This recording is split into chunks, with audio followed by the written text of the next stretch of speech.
Morning. I'm doing a live, so don't admit to any crimes. Oh, thank you. Morning meeting. I'm not going to keep this video long. Look at my hat. It's all like squashed and flat. What's going on here? Oh well. Let's turn this around. I'm just going to give you guys a couple minutes of morning meeting. We're going to go on an off-road tour today, so... So talking about protecting our access, and what they mean by that is a lot of these roads, well, yes, they are public lands. The ways into them might be power line accesses or oil accesses or right-of-ways on private owner properties. If you really look at the legal property maps out here, they get really wonky, but it's kind of a live and let live mentality. And with that, we respect the property, we don't litter, and we always stay on roads and trails. We do not make new trails, we do not run over bushes or cactuses or paved trails that are not trails that some yahoos may have been starting to make into a trail. We stay on clearly designated two-track roads. And it's obvious. You're not going to stumble on this by accident. If you're doing this, you're being a yahoo and you know. So that's what we do to protect our access. We don't make new trails. We don't throw our cigarette butts out the window or our cans or anything like that, because then property owners get pissed, and it's no longer live and let live because somebody has to clean that up, and they don't want to clean up our trash. So keep your OHV muffled to reduce exhaust noise, more complaints, more closures, and some of these things can get pretty loud. Not a lot of us are super loud, but you might hear them buzzing by, maybe in a gear too high. I guess we'll just go for a walk. You guys have seen enough morning meetings, right? So I'm looking forward to today, though. We're going to go off-roading. We're going to go explore parts of Quartzsite that us people with two-wheel drive vehicles don't normally get to see. I don't know who I'm going to ride with yet, but it'll be fun. Let me do kind of a quick spin around here and just kind of show you everybody in our group. And I keep hearing people say Boondockers Bash. No. That happened in Europe. This is the Boondocking Bash. It's the difference, ing versus ers. It's pretty simple. We are ing. Oh, it really doesn't matter. Boondockers Bash, Boondocking Bash. Boondocking Bash is the official name, but you can call it whatever you want. I'm not going to care. Look at that morning, man. We really got through all this wind and rain, and it was a crazy couple days, but it's warming up now, and we're gonna go have the off-road tour this morning. I think we're gonna go around this mountain out here. We're gonna go through a gold prospecting camp and some dirt roads that lead to access up to that, and then do a big circle around the mountain. And I'm not sure. We got Puddin', the redneck. Go check out his YouTube channel. He's gonna guide us on all this morning because he's kind of familiar with the area. And he has some cool stuff to look at. I might even bring my metal detector. I may have to stop somewhere and like swing the detector a little bit. There is gold all over out here. I'm going to do a gold prospecting seminar here on Tuesday. Kind of teach people a little bit about the difference between how we did it, 100 years ago, and how we do it more responsibly today.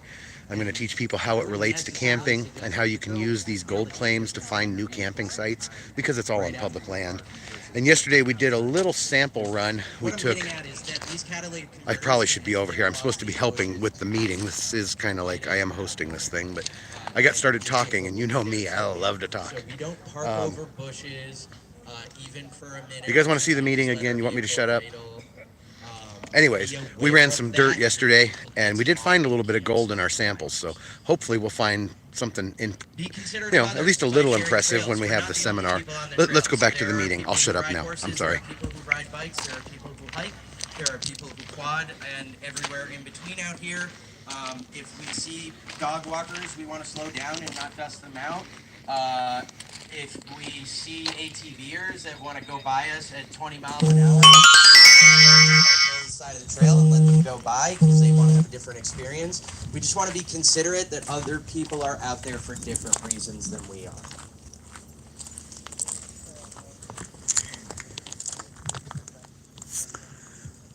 I saw somebody said something, but it disappeared before I could read it. Likewise with that, the biggie on being considerate is avoid creating dust and slow down.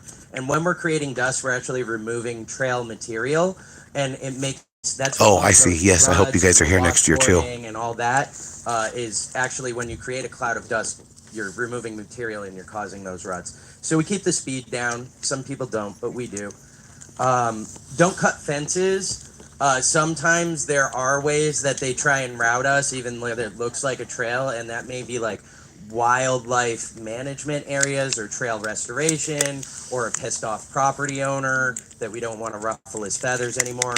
So if there are no trespassing signs and trail markers, or sometimes we can open gates because they're just for the cows, but it will be known. They will make it known if they don't want us in there, we don't want to go in there. And likewise, funny enough, their next point is leave gates as you found them, open or closed. A lot of these gates are not there to keep you out, they're just there for wildlife management. So if a gate is closed and not locked and there are no trespassing signs, a general consensus, especially if you're on one of these trail roads, go ahead and go through it. But if it's closed, when everybody goes through, you leave it closed. If it's open, To be when clear, he everybody goes means through, you no, leave it no open trespassing because it has signs. found He missed it, one which no, is and the that changes the general theory context. that we're going here for overall is we tread lightly and we take only pictures and we leave only footprints. So make sure the trail is at least as wide as your OHV. There are single track trails out there. Jeeps are not welcome on them.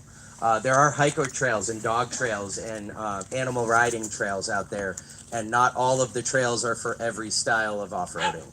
So we respect that as well, and also that is usually clearly marked. Know the OHV regulations for the area you are in. So this stuff varies state by state. I'm not going to go over the bureaucracy of it too much. We do have this wonderful book. You can get it in town, and if you guys have specific questions, come see me. I will answer them. But again, I know that's way too many rules. I would encourage you, and they are rules. I just want to say, like, some of these are guidelines, but some of these are rules that you can get ticketed for. So, treadlightly.org has this philosophy and has listings of local laws and regulations and rules and guidelines and etiquette and all that. I can go over with you a little My bit arm's getting after tired. I this, wasn't planning but to the do this. It general was just gist kind of of it, spontaneous. is we be a good neighbor. And Morning. I don't we know go who I'm out there riding and with yet. consider it that other people are living out there and are out there for different reasons, and we take only pictures and we leave only footprints.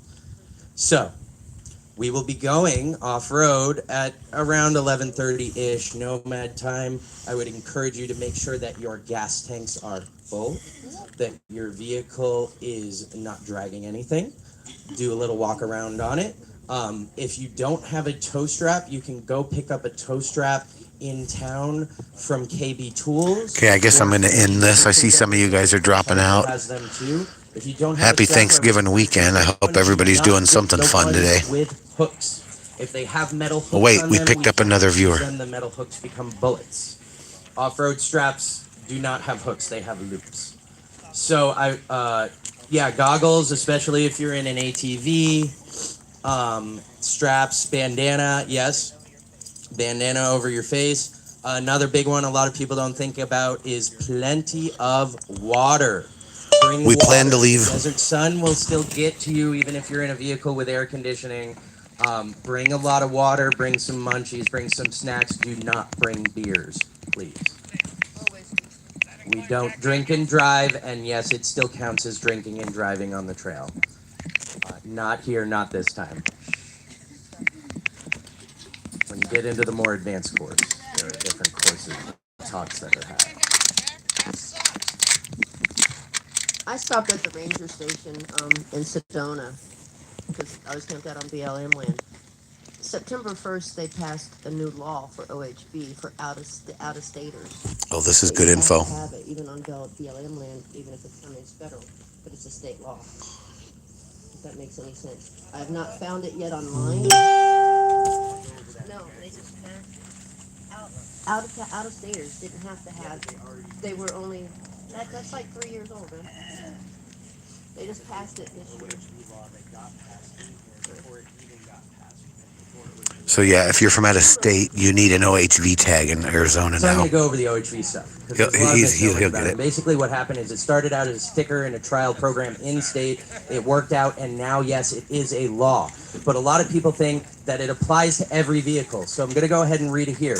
All OHVs made by the manufacturer primarily for use over unimproved terrain and that weigh 1,800 pounds or less are required by law to display a valid OHV decal. This includes street legal vehicles that meet these two requirements. This law applies to quads. Quads are also street legal here, but they want them to have an OHV decal, primarily actually because they cause by far the most impact on the trails, and they want to be able to track the yahoos who are going 60 miles an hour down a 20-mile-an-hour road. As a local and somebody who actually kind of helped see this into existence, it's not a bad thing. But again, I repeat, all OHVs made by the manufacturer primarily for use over unimproved terrain and that weigh 1,800 I love that channel name. or less are required by law to display a valid OHV decal.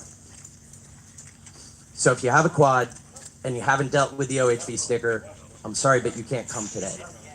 A Ford truck is a lot more than 1,800 pounds. Your van, my Jeep, are a lot more than 1,800 pounds. And yes, you do need a license plate. But that does supersede. And Don't also, forget to we're like and going on subscribe. county roads too. So really, like, And if I've you have a never on your quad for us, gotten super you're chat okay today comments from because we're staying on anybody. county So roads. whoever But, like, does don't that go first will get a yahooing shout around out, without even that if it's OHV just like decal because 1 our penny. report and they I don't even know if they'll will let you go as low as 1 penny. including A dollar might be the vehicles, but you're minimum. okay today. I will totally But in pay you general, the to clear dollar up the back discrepancies just so I about can see that, how it we'll works. read If the you're here updated legal text, watching because there are a and couple capable, more leave a dollar requirements super that chat. have been Come see me. I'll give you the included by dollar that. back. But again, I just want to the see how it OHV works. is primarily designed to apply to vehicles under 1,800 pounds. Quads, razors, side-by-side, stuff like that that's now driving and allowed on the road legal here. They're saying they got to get both. They got to get a license plate and the OHV. Anyways, sorry, is that? In fact, I'll even go a step above. If somebody leaves a So $1 anyways, super while you chat, guys I'll give you asking me about the $2. auto care clinic, the sign-ups are here. I'm sorry, I'll shut up now. Lisa's gonna have the sign-ups kind of after the meeting here. I think we're winding down. I'm going to end this for real this time, guys. Van, Class A, school bus, whatever, diesel, gas, it all works out. Come sign up. It's gonna be